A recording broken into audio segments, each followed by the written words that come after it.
Hey friend, today's episode is about one hormone that often gets overlooked when it comes to perimenopause, but if this is out of whack, then it is definitely going to cause you some problems.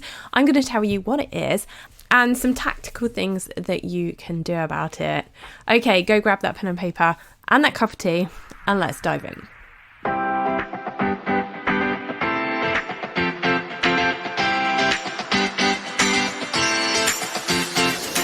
Hey friend, welcome to the Fit Productive Mum podcast. I'm your host SJ. I'm an outspoken women's health advocate, productivity guru, daughter of the king, and a 40-something mum to a sassy, independent daughter. If you feel stressed out, overwhelmed, and hate what you see in the mirror, then that stops right here.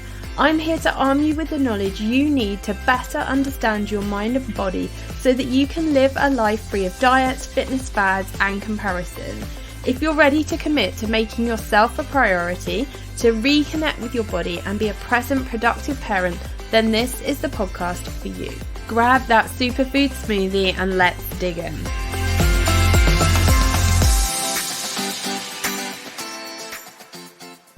Now, before we get started, let's talk about something important, because I always say to you, go and grab a cup of tea, because of course, I'm in the UK, we drink tea and we think it is the problem solver for every kind of life's drama. But one of the things that you might not know about me is that I love vintage cups.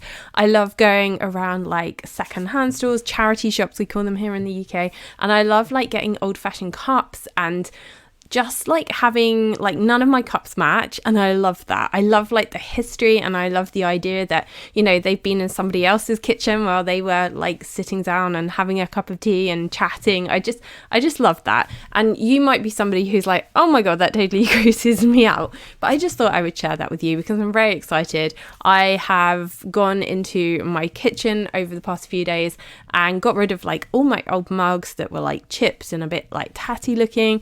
Went and got some new ones, and oh my gosh, the joy that is bringing to my life, I cannot tell you. But anyway, today's episode is not about tea. It is about the hormone that often gets overlooked when we are talking about perimenopause, but it's actually a really, really important hormone. And we are going to be talking about this hormone that gets out of whack during perimenopause, and I'm going to give you some tactical things that you can actually do about it, because of course it's all very well talking about these things, but we need to know what to do about them. So, any guesses which hormone it is? Shall we do a drum roll? I know that you're there doing a drum roll for this hormone. The drum roll for the hormone, it is progesterone, which may surprise you. Because let's be honest, when we are talking about perimenopause, we often overlook progesterone, and it's usually estrogen that kind of gets the full starring role. And certainly if you've been around here a while and you've heard me talking about cycle syncing, then I talk a lot about estrogen and progesterone, but estrogen is definitely the hormone that sort of gets the starring role.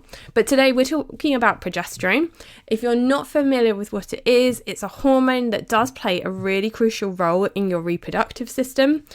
Hormones, remember, are chemical messengers that tell your body how to work.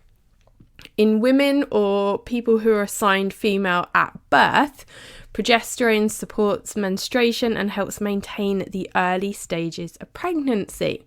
So if you think about your cycle, progesterone is the hormone that kicks in after ovulation, preparing your body for a potential pregnancy. Now, during perimenopause, progesterone levels decline along with estrogen.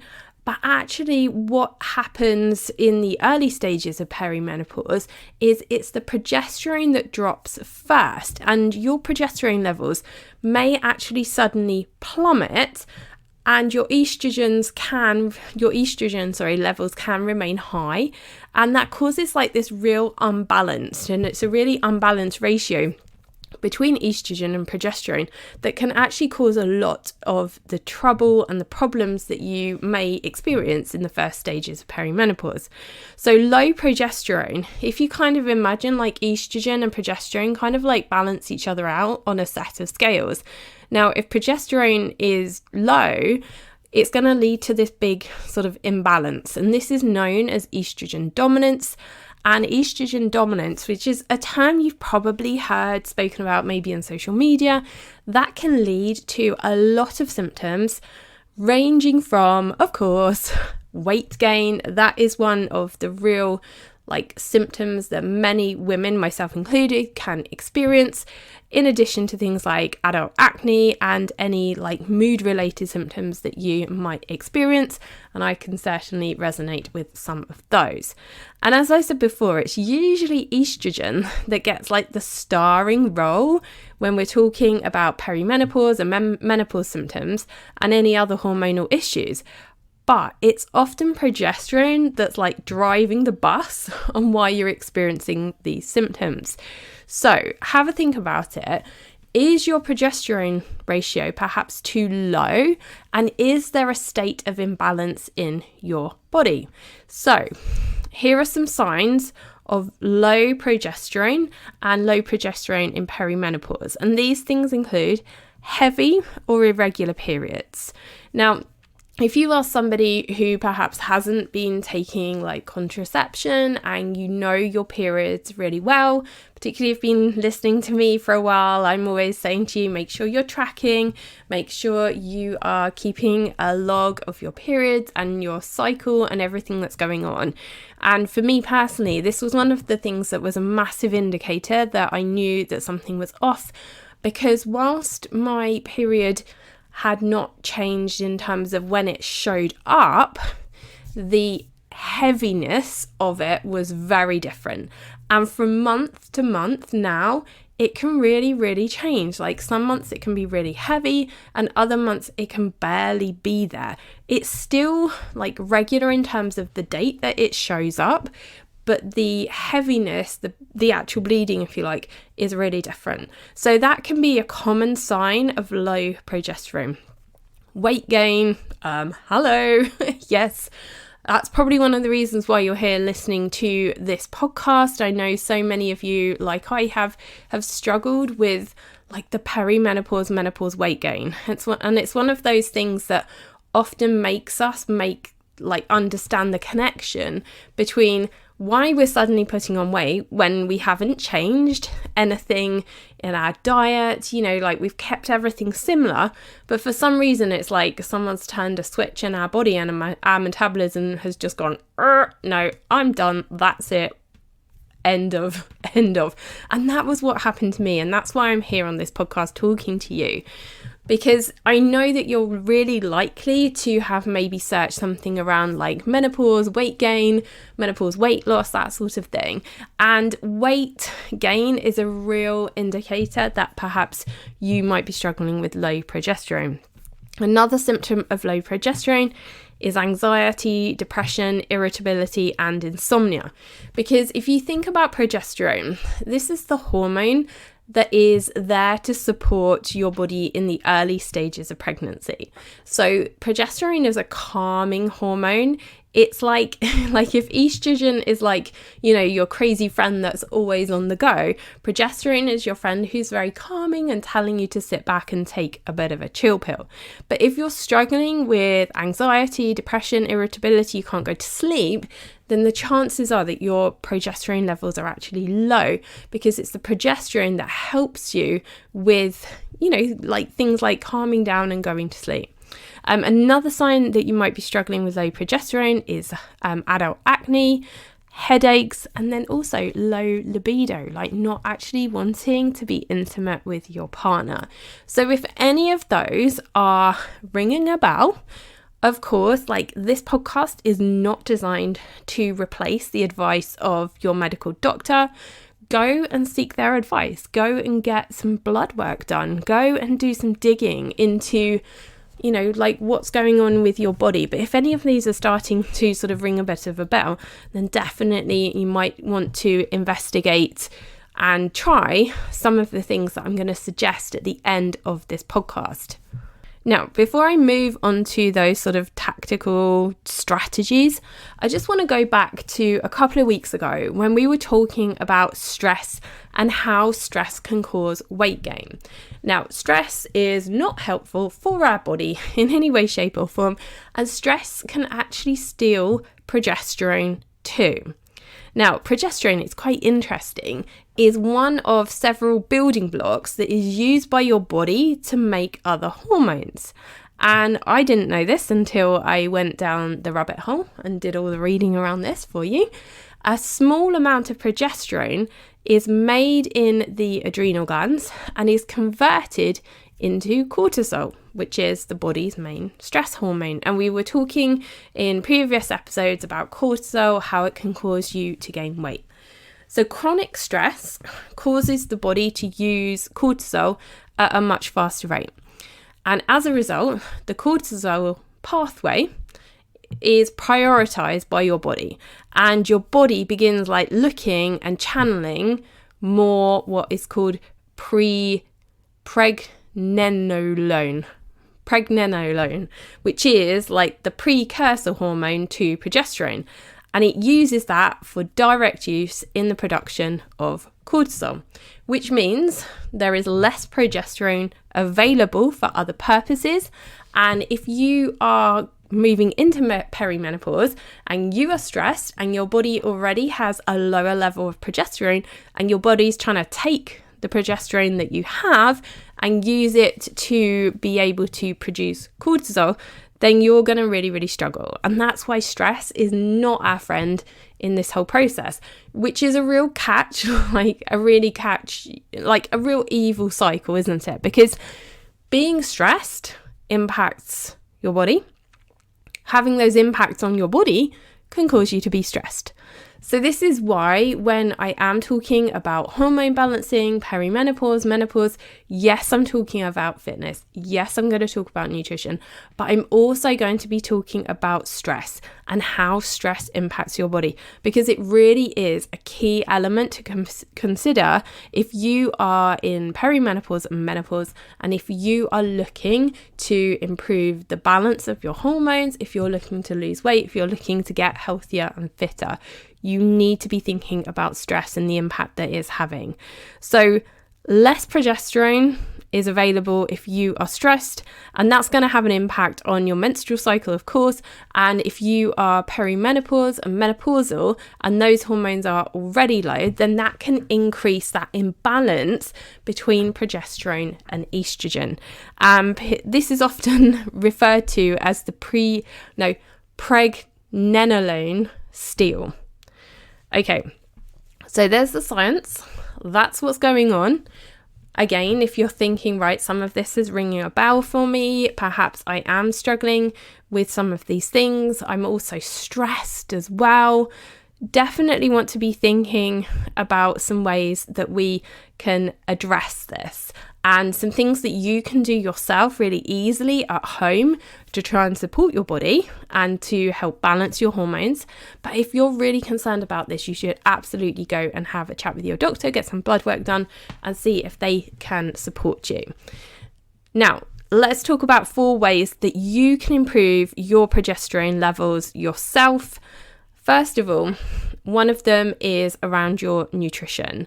So talking about increasing your B vitamins, so increasing foods like liver, milk, eggs, and then also vitamin C. So you could grab yourself a little bit of freshly squeezed orange juice and improve your zinc intake through foods such as oysters, meat, and poultry. Now, those foods that I've just spoken about, like liver, milk, eggs, oysters, meat, poultry.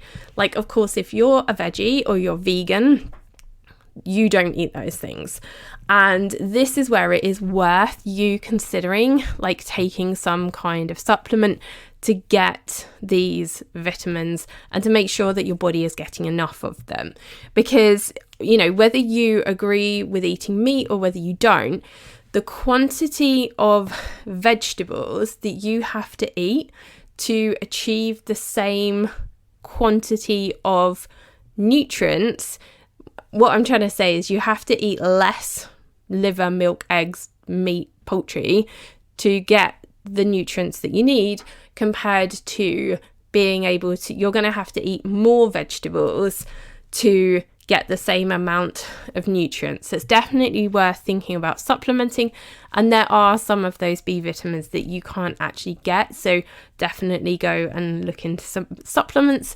I have put some links to some in the show notes that I really like and that are also veggie and vegan friendly as well. Number 2, stress. And I know you're probably rolling your eyes at me right now going, yes, Sarah Jane, like I'm really stressed. I've got a whole load on my plate. I'm working, I'm looking after my family, I'm doing this, I'm doing that. Like, I totally get it, my friend. But if you want to be like the healthiest, happiest version of you, you are going to have to find what it is that you need to do to reduce your stress and to take the pressure off yourself in some form or another.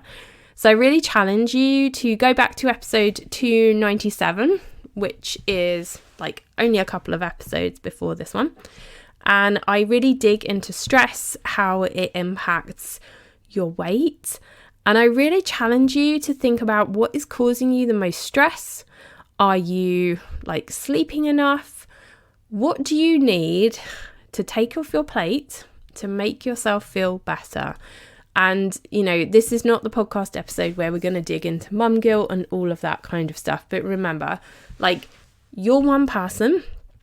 You need to make sure that you are the healthiest, happiest, most energetic version of yourself so that you can show up for the people that are important, the work that you're doing, like all of the things that you actually want to do. And a really big part of thinking about stress is actually considering like the things that you're saying yes to and the people that you're saying yes to. But that is a episode for another time. Okay, point number 3 is to reduce body fat, which of course is why you are likely to be here listening to me, because you are trying to lose weight. Now, one of the things I would really suggest that you do is don't just measure your weight. Go somewhere where you can actually get like a proper body scan, and maybe just go like once a month and have a look and see like how much body fat do you have, how much visceral fat do you have. And visceral fat is the fat that is like around your organs, and that's a really important number to know because of the links between visceral fat and like serious health conditions.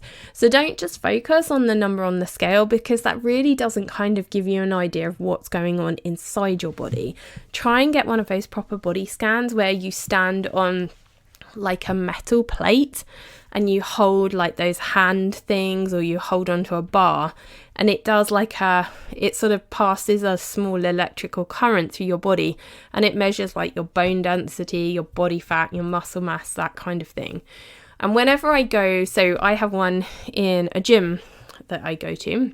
Whenever I go to it, first of all, like I always go at the same time each month in my cycle, and I always do it at the same time of day. So it's like a fair kind of comparison. I'm not there every day. I'm not actually there every week. I just do it once a month just to kind of see where I'm at and what I'm doing. And the actual body weight is not a number that I stress about. What I notice and what I'm looking for is my body fat percentage and my muscle mass percentage. And those are the numbers that I'm looking to change. And I really suggest that you focus on those numbers too. Okay, right, that was number 3. Number 4 is to avoid food and external substances that have endocrine disruptors in them. Now, last episode I was talking about endocrine disruptors. It was 298. Go and scroll down and listen to that one. I know it's not one of those kind of like really sexy episodes where it's like, follow this strategy to lose weight instantly. Like, that's not what I'm here for. But I really want you to take it seriously. The chemicals and the endocrine disruptors that are in your home, in the personal products that you're using, in the containers that you're storing your food in the utensils that you're using, in the cooking implements that you have at home, the shampoos, the makeup, all of those things, they all impact your progesterone levels and avoiding endocrine disruptors as much as you possibly can by just making wiser choices in the products that you're using in your home, particularly your cosmetics and particularly the things that you're using to clean your bathroom with, your kitchen with, all of those things. Those are really easy things that you can change yourself. You can't change the cars on the street. You can't change the office that you might work in, but you can change those things. And endocrine disruptors can really impact your progesterone levels. They can increase your estrogen dominance because many of them will pretend and act like estrogen in your body, which then causes a whole host of different problems. So those are my 4 tips for you to improve your progesterone levels to try and balance out this estrogen progesterone imbalance that is really common in perimenopause. Now, I hope you found today's episode helpful. And if you made it all the way to the end, oh my goodness, thank you so much. You are in for a treat. And those people that switched off earlier are going to miss out. For you, my dear friend, this month, I am giving away one of my favourite products. I'm going to be giving away a clean deodorant, anti-perspirant deodorant. It is from a company that I absolutely love here in the UK. It is a cream that you roll under your armpit, and it's clean. It has no endocrine disruptors in it. And it's actually a really, really amazing product. Believe me, I have worked through every single type of deodorant, anti-perspirant that there is out there. And this one is clean, it's good for the environment, and it actually works and smells nice as well. So this month, I want to give away some of these deodorants, and I want to get one in your hands. And the way that you can do that is by leaving me a 5-star written review for the podcast, taking a screenshot of it and sending it to me via email, and I will enter you in to win one of these awesome citrus zingy smelling antiperspirant deodorants, so that when you are doing your workout, whether it's at home or in the gym or whether you are just running after the kids, you don't have to worry about sweat getting the better of you. So like I said, all you have to do is write a 5-star written review on iTunes of this podcast, take a screenshot of it, send me that via email. The email is in the show notes, and I'm going to enter you to win one of these awesome antiperspirant deodorants. And it doesn't matter wherever you are in the world, you can still enter it. I will make sure that gets in the post to you. Have an amazing day, my friend. I'm wishing you a very happy Easter at this time, and I look forward to connecting with you in the next episode. I hope you loved today's episode and that you learned something, and I pray it blessed you in some way. If so, take a moment to share this with a friend, and I would love it if you could take just 30 seconds for me to leave a review on Apple Podcasts, because it's the only way I know you like the show, and I love hearing from you too.